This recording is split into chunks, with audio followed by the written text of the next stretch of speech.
This is the Voice of Early Childhood podcast.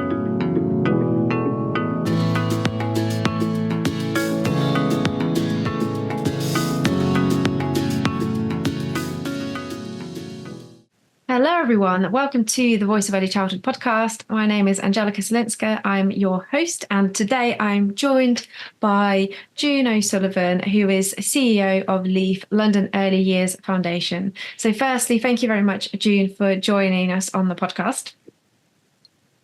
Good morning. We're still morning. Yes.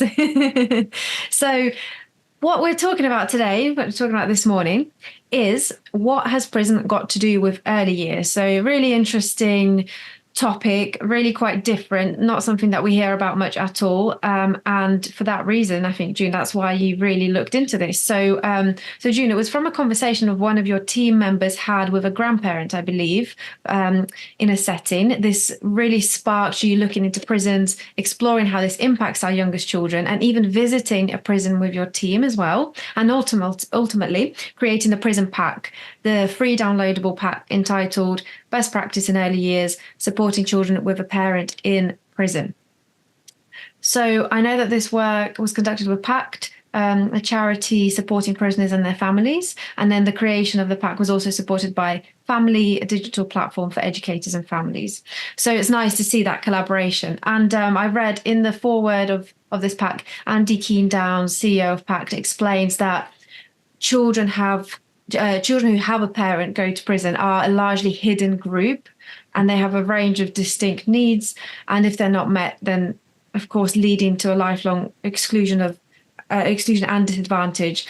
So this is exactly why you have developed the prison pack, it seems to me, for the early years workforce. And in your article, you say that currently there's 310,000 children who have a parent in prison. And that is huge. And these children all need support. And as Andy says, this group of children is hidden. So what I really want to hear, and what I'm sure the listeners want to hear, is what else have you found in your work on the prison pack? So, particularly when you visited a prison, that's just really fascinating. And, please do share your research, your findings and your experience. Thank you very much, Angelica. I think we have to start the conversation by setting the context. Mm-hmm. The context is that actually early years is highly political. And we find ourselves dealing with big issues, apart from education, which is obvious. We talk about housing, about health. And now I found myself, in the world of social justice. And you're right, it was just by accident. And I was talking to a couple of managers, actually, and one of them happened to say, Grandma is bringing the children in, and she's very embarrassed, but she's finally told us that actually the reason is her daughter is in prison, in this case for drugs offences. And she's really struggling to manage these small children on her own and that transition. And the other manager in another nursery in LEAF, just to set the context for listeners, LEAF has 40 nurseries across 12 London boroughs. And if you don't know London is basically a series of villages, and every village is different and has different ways of communicating, and it's different dynamics and different demographies. So the other nursery was in East London, and it was a dad who was in prison.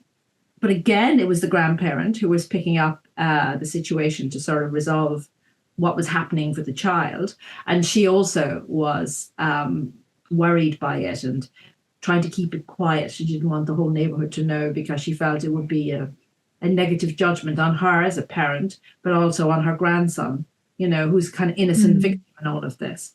And so they were this sort of emerging picture. And so I would like a bit of research. Anyone who knows me knows I like a bit of research. So yes. I went off to research what I could find, to support them. And I could find absolutely nothing that really supported people in a nursery or in a childminding setting or in a preschool that actually was dealing with this directly. And that really surprised me. And in the course of that, I found out more about PACT.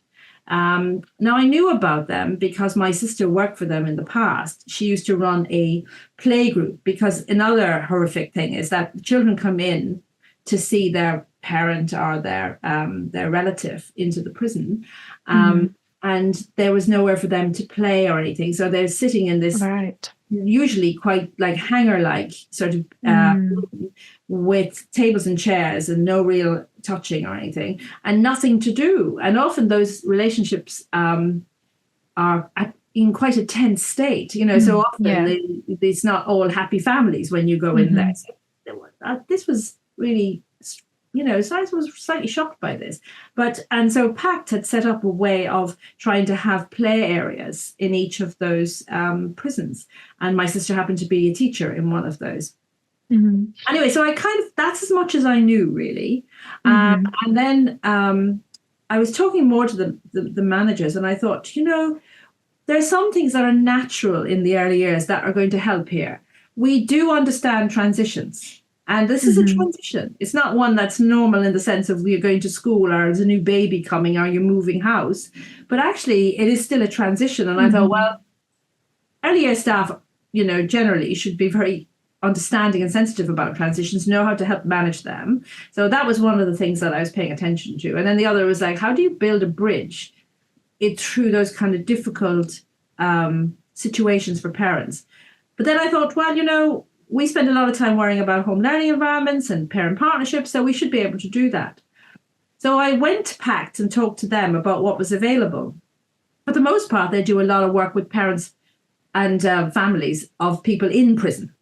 So I was very interested because we're not in that space. We're not, you know, working directly with the family in prison and creating a network and connecting people. We're thinking about the child as coming through the sort of normal pathway into the nursery, but knowing that all of this is going on at home and sort of navigating that sort of often very tense situation. So there's a couple of things that made me think, well, one is the statistics were very scary. So the most troubling statistic for me, and the one that really galvanized me into doing something, was 6 out of 10 little boys are more likely to follow their fathers into prison than they are to university. Now, if we think about, I know, that is something, isn't it? And if we think that actually early years is a place where we help set a pathway for those children, then there's something we could do on that, was my thinking. It doesn't mean I'm right, but that's what I was thinking. The second thing was over nearly 40% of young men in prison, and like the majority of people in prison are male, there's 5% are women and the rest are male, have a literacy age of no more than a 10 or 11. So they're already kind of disadvantaged in the sense that the skill sets that they need to really, you know, thrive in the workplace and thrive in education and thrive in long-term life is, you know, literacy and communication skills. And they don't have them to the right sort of standard. And I thought, well, that's something we certainly know what to do about. I mean, a decent nursery, a good childminder knows exactly about what children need to learn in relation to becoming confident communicators. So that was the second thing that sort of thought, well, you know, we could probably do something. And so then I talked to the colleagues at LEAF, and I was in a meeting where there was a lot of people from different nurseries there, and area managers were there, people from what we call our POP team, which is central office team. And I happened to sort of say to them, I was troubled by this and I was thinking of doing something, and I was going to set up a task and finish group. Everything I do in LEAF has got a task and finish group started.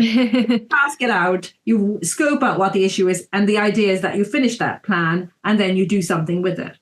And so I was overwhelmed by the number of people who came to me and said, I'd like to help, I'd like to help, I'd like to help. And it struck me then that, you know, we don't always know people's backstories, but there are a lot of people who had some relation with the prison system.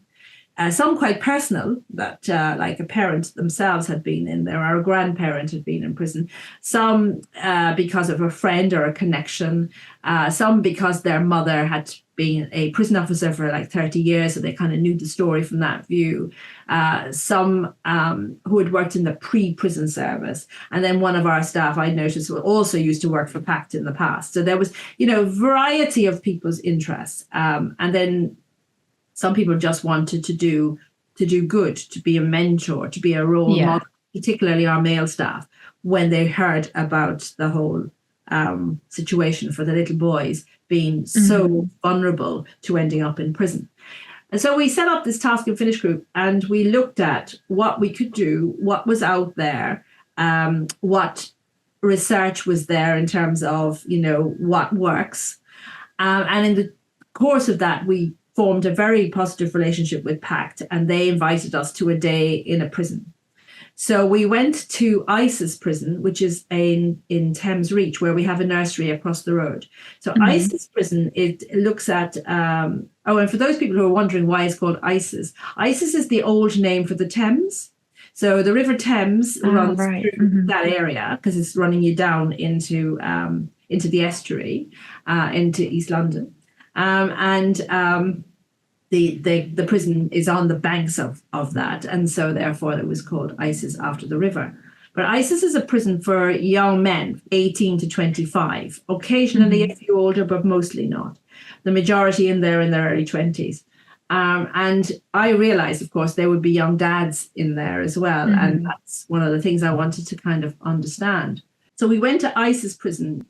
And we were able to talk to some dads. But the way they managed the training day was that you pretended you were like visiting somebody. So you went through the whole process. And actually, that's quite scary. And if you're a little child going in, it's a little bit overwhelming. So, for example, one of the things I wanted to do that really was that I could put in the pack, things that staff could help prepare a child for if they were going to go to the prison.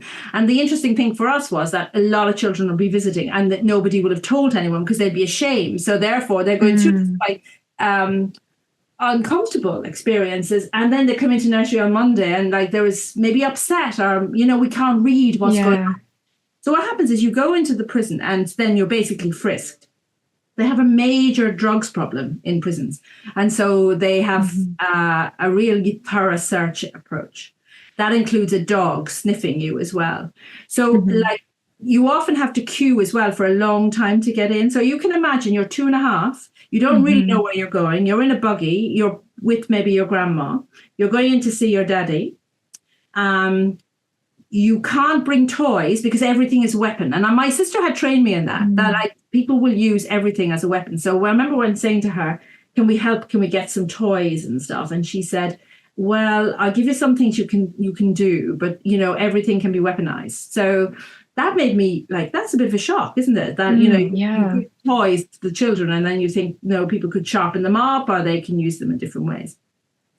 The second thing is they basically strip search you. You go through a machine as if you were going to the airport, but then you're also sort of searched quite thoroughly because people hide things. People hide drugs in nappies. They hide them in the baby's bottles. Bits of the pushchairs can be used to kind of conceal stuff.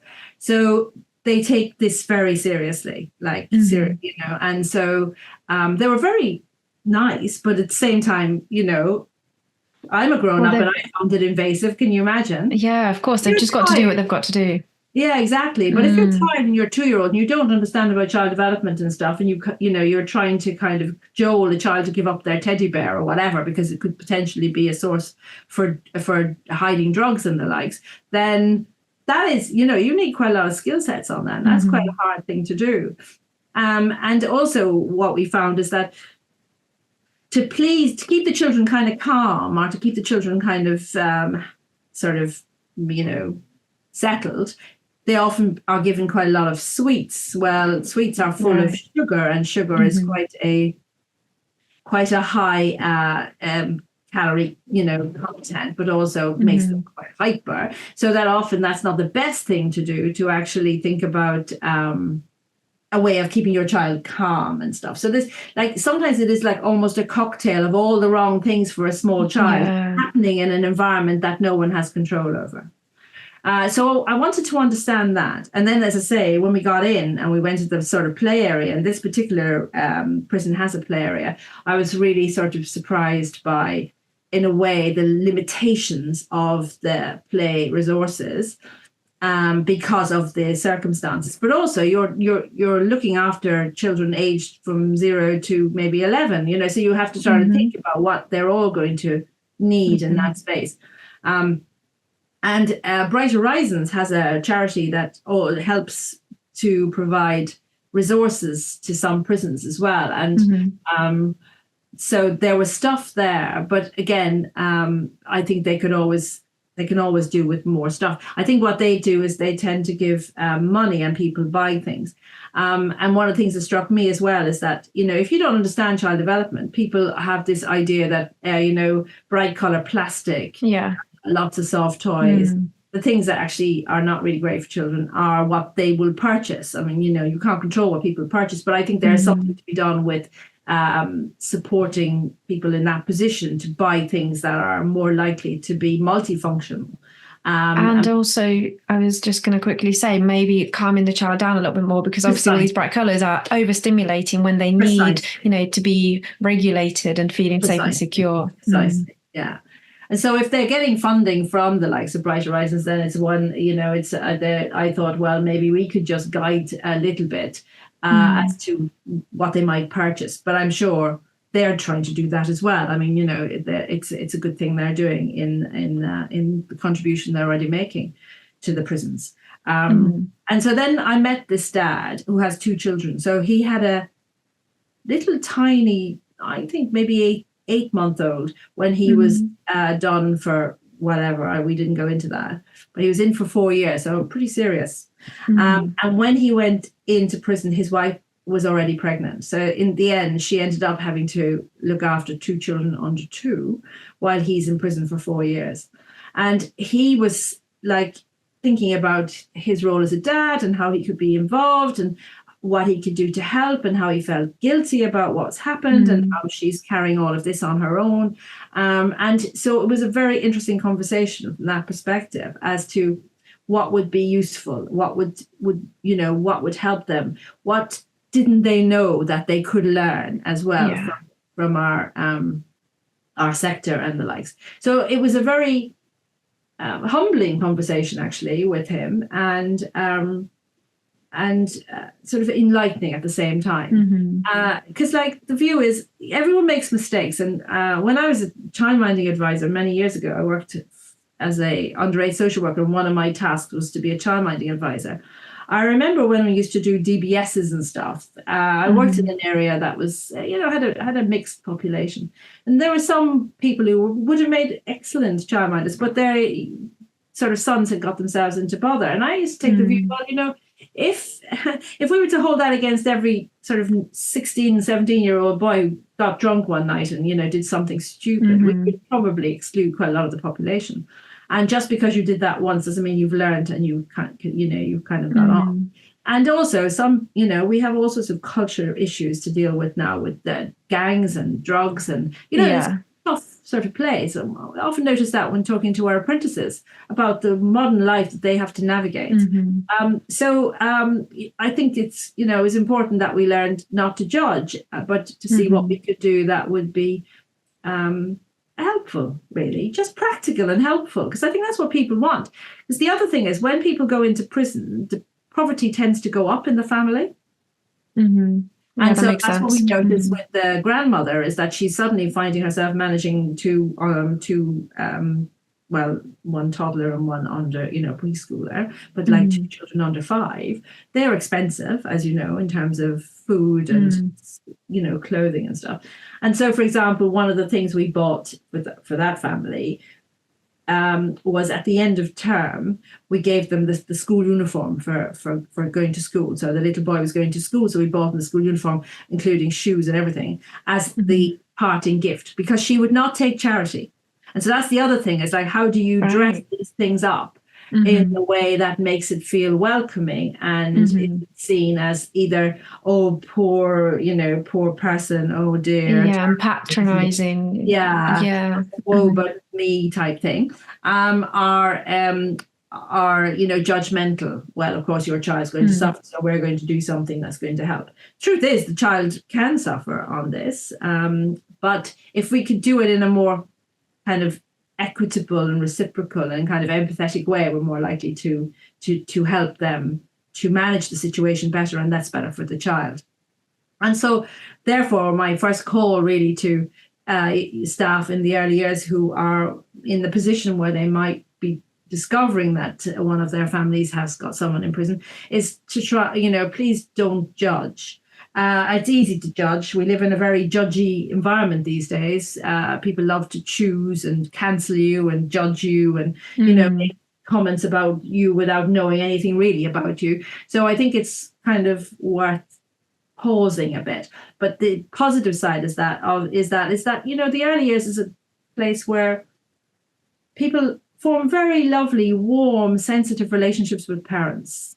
And that's part of the pedagogy. It's part of the way we kind of understand how children learn. They can't learn unless we're engaged with the whole family. And they can't certainly learn so well if we're not engaged with the whole community. And early years staff, are very connected to that idea. And so they're in a very good place to help to build a bridge with that family, and to help to navigate the kind of difficulties that they will be dealing with outside.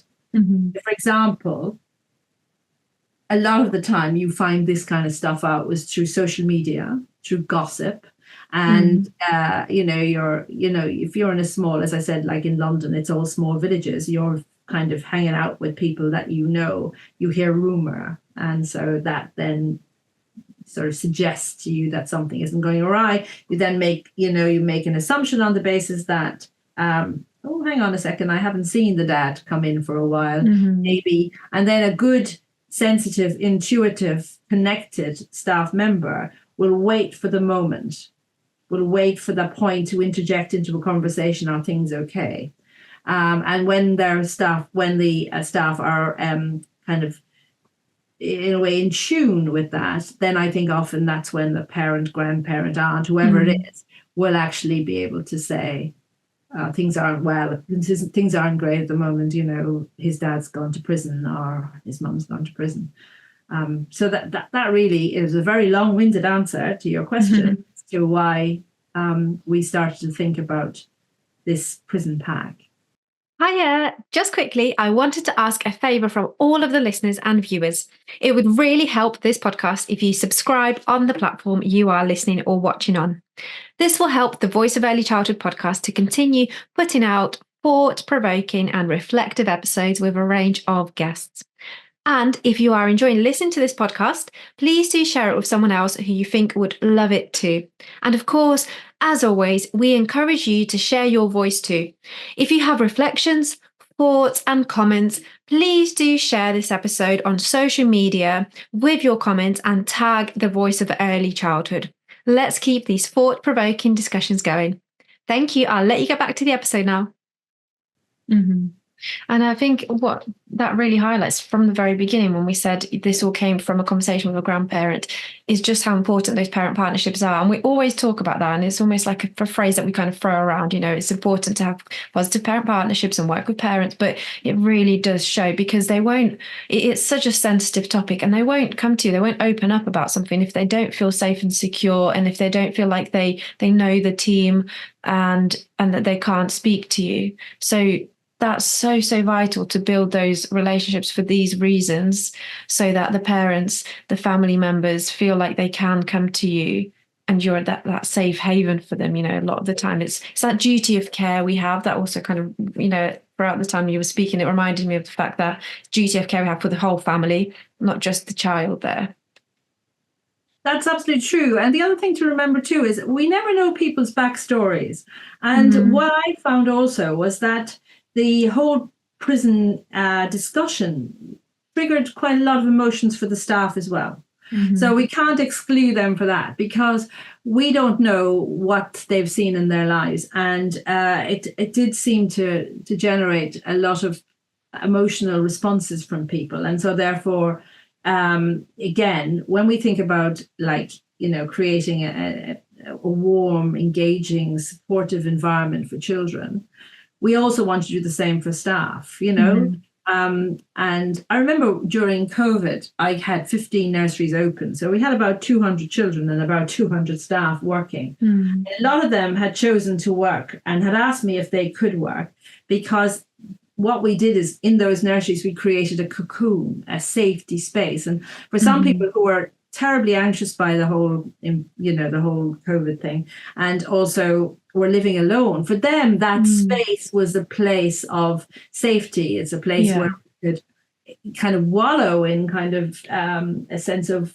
warmth and security during those hours, despite the horrors of what was happening outside. And so I think there's something around that in terms of creating that team and the nursery environment where there's a sense that there is a kind of a cocoon. Now you have to be careful because if you create too much of that, then you don't really allow for a level of diversity and a level of challenge, because if everyone's kind of on group think, then you never get challenged. Therefore, you don't look into your own self and you reflect on your own practice, and there may be stuff going on there that's not the best. But you see what I mean? There's a balance to be had. That's why working in the early years is such a fascinating place, because just think in this conversation where we're going through the psychology of human behavior. We're talking about the way children develop and learn. We're talking about the power of relationships. We're talking about change mechanisms that actually help to change mindsets and anchor change in practice.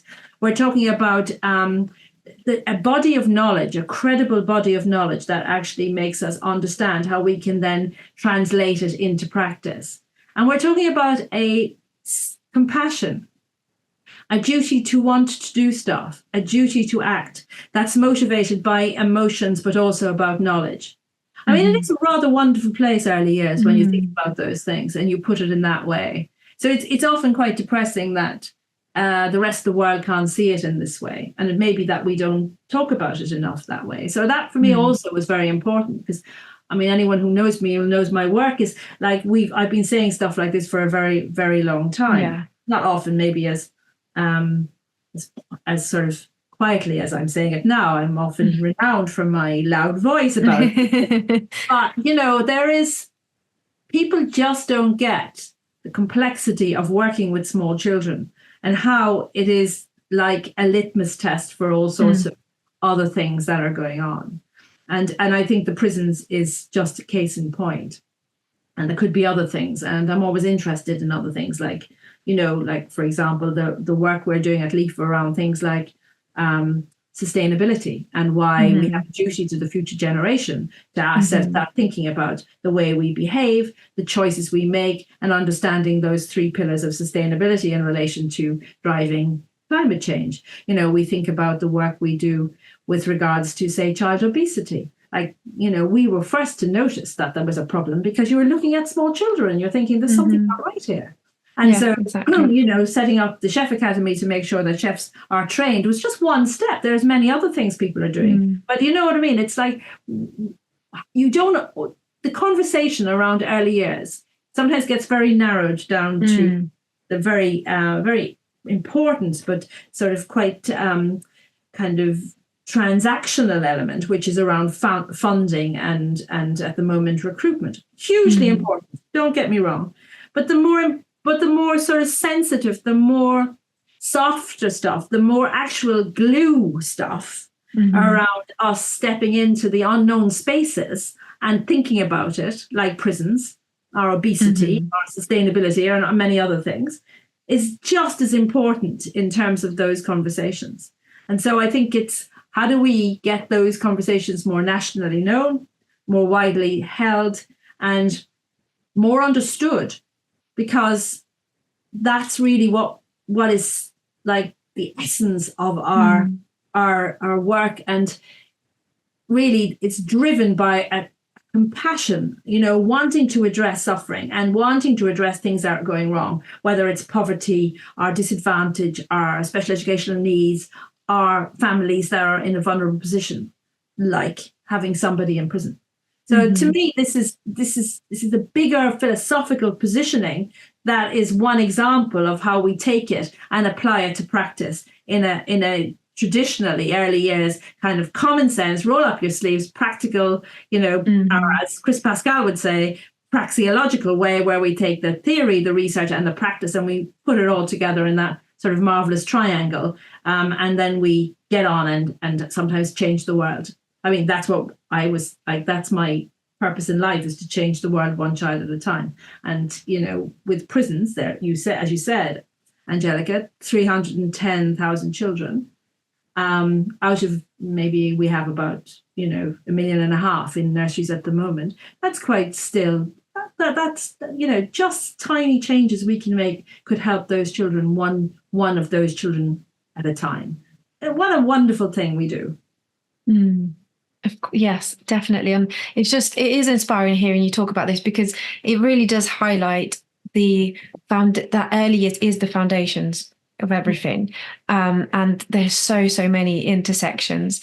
And you're so right about the fact that we do need to be shouting this further and wider. I always talk about the fact that a lot of the things we do in early years, we talk to each other. We're kind of either in silos, or we preach to the converted, as I say. We need to be speaking to people outside of our sector, and not just wider education, but completely out of the education sector as well. Like what you were saying, obviously influencing policy, government, and, people in wider society, to understand that the youngest children, that early years, impacts absolutely everything, like you're saying. And you're so right, there's so many issues out there that need to be explored further, and that are not so obvious, like the recruitment retention cycle crisis, etc. And it just seems so obvious to us when we're sat here talking about it. But it's just so much harder to actually execute, because it is a whole societal shift, isn't it, in terms of like a mindset shift that we don't have that at the moment, of that focus on early childhood being beyond childcare. Absolutely. And I think the work of the Princess of Wales and organizations like that, which are trying to raise the status of what we do and to have a much more public conversation, is helpful. And I think we need to drive that forward. And I agree that sometimes what happens is poor government policy sort of in a way, diverts that. So if you see it as a great river, with a reference to the Isis River here, and we're sort of trying to go down this sort of and keep within the banks of this conversation, but every now and then we get ended up either having to go over a waterfall and then find ourselves trying to get back on again, or going down various tributaries that take us into marshland and into other places where we get stuck, and then we have to find the energy to come back in again into that main river. So if early years was a river, I think that's really what we want to do. And I think the more we have community of practices, and the more we have collaborative working, and the more we work together, and I've been on about this forever, the better we will, in terms of the stronger our voice and the more coherent our message. Because does it matter if the child is in a childminder, or is in a private nursery, or is in a social enterprise nursery, or is in a school?